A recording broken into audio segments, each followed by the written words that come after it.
আমি কিন্তু এখানে 2 লিটার দুধ নিয়ে নিয়েছি। দুধটা আমি আগে ভালোভাবে জাল করে নেব।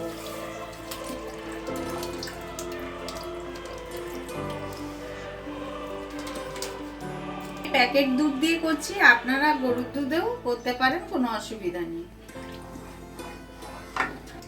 দুধটা দেখুন আমার ঘন হয়ে কিন্তু এবার এই যে ঠিক এইভাবে একটু লাল লাল হয়ে এসছে। এবার এতে আমি একটু আমুল দুধ দিয়ে দেব।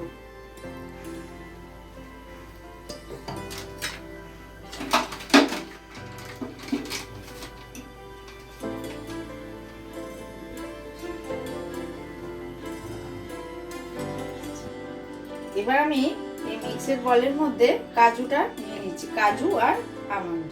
আমি কিন্তু এটা নিচের দিকে দিচ্ছি। এবার এর উপরে দেব, এখানে কিন্তু চালটা কিন্তু পরিমাপ করা আছে, 75 গ্রাম চাল আছে কিন্তু।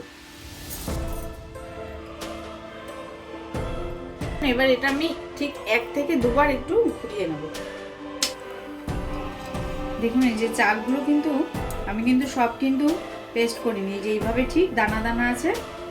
কাজু আমন্ড সব কিন্তু এইভাবে একটু টুকরো টুকরো করা আছে। দিয়ে দেবো না, তাহলে কিন্তু দলা পাকিয়ে যাবে।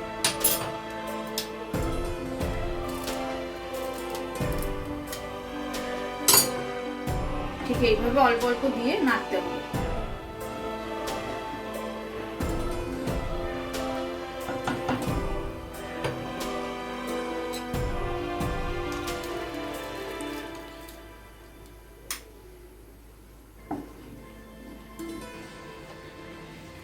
এখানে আমি 2 হাতা মতো আমুল দুধ নিয়ে নিচ্ছি আর দিচ্ছি 2 চামচ ঘি।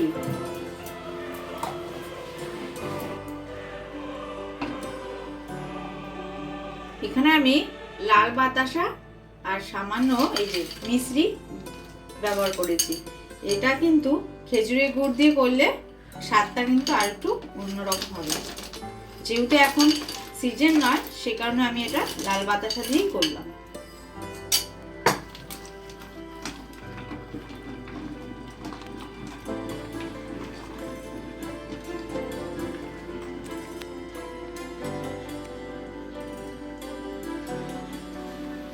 এবার সবশেষে আমি দিয়ে দিলাম কিন্তু এখানে এলাচ গুঁড়ো।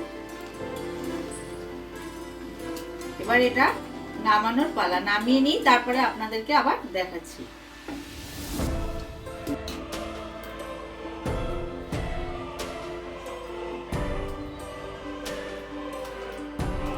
এবার আমি এই পায়েসের উপরে দিয়ে দিচ্ছি, আপনাদেরকে দেখালামই যে আমুল দুধের সাথে ঘিটা আমি মিক্স করে রেখেছিলাম।